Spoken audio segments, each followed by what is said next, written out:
Hello दोस्त, मैं हूं पवन और आप देख रहे हैं आपका अपना यूट्यूब चैनल मनी मैटर्स। आज कोइंसिडेंट देखिए, जब भी वीडियो बनाने बैठ रहा हूं बहुत डिस्टर्बेंस हो जा रहा है। मैंने 2 बार तो प्लान चेंज कर दिया वीडियो बनाने का।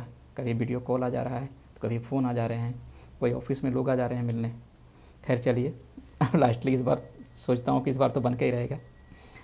तो आज जो हम लोग बात करने वाले हैं वो बात करेंगे शेयर मार्केट होता क्या है, हम लोग इसमें ट्रेड कैसे करते हैं और इसके लिए क्या क्या रिक्वायरमेंट होता है। तो हम लोग पहले जानेंगे इसके रिक्वायरमेंट के बारे में। शेयर मार्केट में ट्रेड करने के लिए आपको पहले एक डीमेट अकाउंट चाहिए होता है। डीमेट अकाउंट के लिए कुछ नहीं चाहिए, आजकल नेट पे अवेलेबल है नंबर सबका। किसी ब्रोकर को फ़ोन करेंगे, वो आपके पास आके घर आके अकाउंट खोल के जाएगा। पहला होगा अकाउंट खोलने के बाद आप उसमें ट्रेड कर सकते हो, आपके बैंक अकाउंट से लिंक कर देता है। बैंक अकाउंट में पैसे रहेंगे, उतने पैसे का आप शेयर किसी भी कंपनी का खरीद सकते हो। और जैसे आपका ट्रेड होगा आपके बैंक अकाउंट से उतने पैसे कट जाएंगे और आपके डीमेट अकाउंट में उतने अमाउंट का शेयर रिफ्लेक्ट होने लगेगा, आपके शेयर आ जाएंगे। ये तो हुआ ट्रेड करने का तरीका। अब हम जानेंगे शेयर मार्केट होता क्या है। तो शेयर मार्केट 2 तरह के होते हैं, equity market and derivatives market. देखिए थोड़ा सा यहाँ आपको समझने में परेशानी होगी।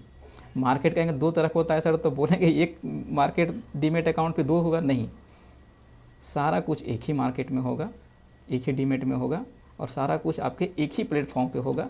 बस थोड़ा सा समझने में टेक्निकलिटी है। अगर आप इस टेक्निक को समझ गए तो फिर कोई दिक्कत नहीं होगी। इक्विटी मार्केट का मतलब होता है अगर आपने किसी कंपनी में इक्विटी खरीदा है, इक्विटी शेयर उसका खरीदा है, तो आप उसके एक तरह से मालिक बन रहे हैं। अगर आप किसी कंपनी में उस कंपनी का 1% इक्विटी शेयर खरीद लिया तो उस कंपनी का आप 1% का मालिक बन गए। Equity is a form of ownership in the firm and equity holders are also known as owner of the firm. आप समझ गए होंगे। इसीलिए इक्विटी होल्डर्स को शेयर होल्डर भी बोला जाता है। शेयर होल्डर मतलब अपने आप में कंपनी का उसके पास शेयर है, उस कंपनी में उसका हिस्सा है। अब हम आते हैं सेकेंड टाइप के मार्केट जो बताया था, डेरिवेटिव मार्केट। ये थोड़ा सा समझने में परेशानी हो सकती है जो लोग पहले से नहीं जानते होंगे। डेरिवेटिव्स मार्केट क्या होता है, ये अपना इसका कुछ इंट्रिंसिक वैल्यू नहीं होता है, बस ये अपने आप में 2 लोगों के बीच एक फ्यूचर कॉन्ट्रैक्ट होता है। एक डेट फिक्स कर दिया जाता है। जैसे अगर अभी हम मान के चलते हैं कि सेब का कीमत 100 रुपये किलो है। किसी को लगता है 1 महीने बाद तो सेब का कीमत घटने वाला है। रीज़न छोड़ दीजिए क्यों घटने, उसको लगता है कि ये सेब का कीमत घटने वाला है। किसी को लगता है नहीं यार अगले महीने तो सेब का कीमत और बढ़ेगा। उसको लग रहा है कि सेब का कीमत 110 रुपये हो जाएगा। किसी को लग रहा है सेब का कीमत तो 10 रुपये घट के 90 रुपये तक आ जाएगा। अब दोनों में एक डेट निश्चित होता है कि हम अगले महीने के इस महीने के लास्ट में 31 को या फिर 30 तारीख को, जो भी लास्ट डेट है, हम उस पर क्या करेंगे। अभी अगर करेंट प्राइस 100 रुपये चल रहा है तो एक बंदा बोल रहा है 110 होगा, दूसरा बंदा बोल रहा है 190 होगा। तो बोलता है ठीक है भाई। एक बंदा बोलता है हम आपको 90 रुपये पे सेब उस डेट में दे देंगे। एक क्वांटिटी भी फिक्स हो जाती है, मान लिया 10 किलो की बात हो गई, हम 10 किलो दे देंगे। दूसरे बंदे को लग रहा है हमें तो अगले महीने सेब की ज़रूरत है, उस दिन 10 किलो की, तो हम अभी से कॉन्ट्रैक्ट कर लेते हैं, कारण उस दिन तो मुझे महंगा मिलने वाला है। तो वो इस कॉन्ट्रैक्ट को कर लेता है और उस डेट आती है तो उस पर उसका कीमत देखा जाता है। तो मान लिया अगर उस दिन उस सेब का कीमत 90 रुपये नहीं आके 110 रुपये हो गया, तो बंदा जो सेब लेने वाला उसको तो फ़ायदा हो गया, क्योंकि मार्केट की कीमत 110 रुपये है, लेकिन वो तो पहले कॉन्ट्रैक्ट कर चुका है उस बंदे से 90 रुपये में लेने का। अब दोनों क्या करते हैं, कोई कमोडिटी का एक्सचेंज नहीं होता है। जो प्राइस का डिफरेंट है, वो 90 रुपये बोला था और अभी प्राइस का कीमत 110 रुपया है, तो 10 रुपया इधर और 10 रुपया इधर। ये जो 20 रुपये का डिफरेंस है, ये दूसरा बंदा पहले बंदे को दे देगा। यही होता है डेरिवेटिव मार्केट। इसमें किसी तरह के कोई कमोडिटी का लेन देन नहीं होता है, बस एक दो बंदों के बीच में म्यूचुअल कॉन्ट्रैक्ट होता है और कॉन्ट्रैक्ट के दिन उस प्रोडक्ट का कीमत देखा जाता है और जो कीमत में जो डिफरेंसेस होते हैं वही एक दूसरे बंदे को दे देता है, उसी को कहते हैं हम लोग डेरिवेटिव मार्केट। हम समझ गए होंगे डेरिवेटिव मार्केट्स और इक्विटी मार्केट।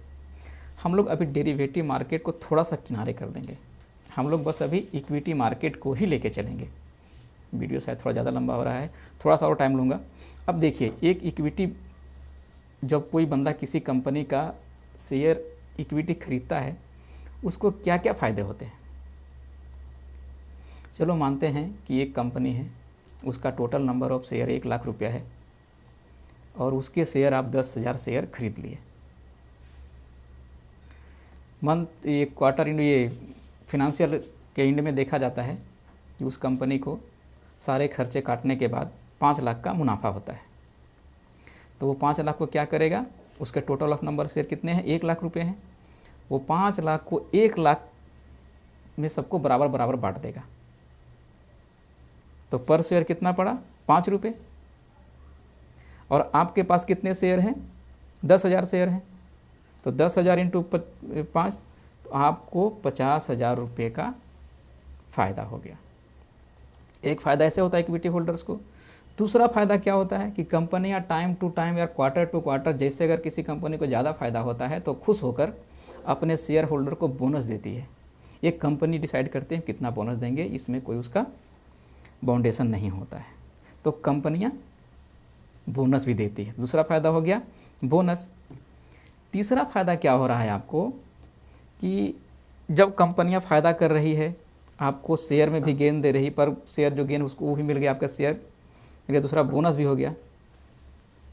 तीसरा जो आपको फ़ायदा क्या होता है कि जब लोगों को पता चलता है ये कंपनी तो बहुत अच्छा परफॉर्म कर रही है, अरे ये तो बोनस भी दे रही है, डिविडेंड भी दे रही है, इसके प्राइस तो श्योर भागना जल्दी से खरीद लो, तो इसके डिमांड मार्केट में बढ़ जाते हैं इस शेयर के।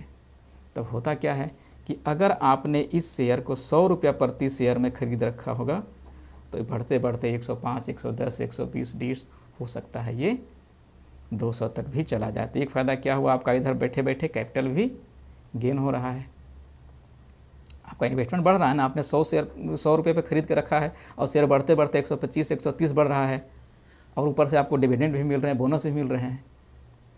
तो ये फ़ायदा होता है एक इक्विटी होल्डर को।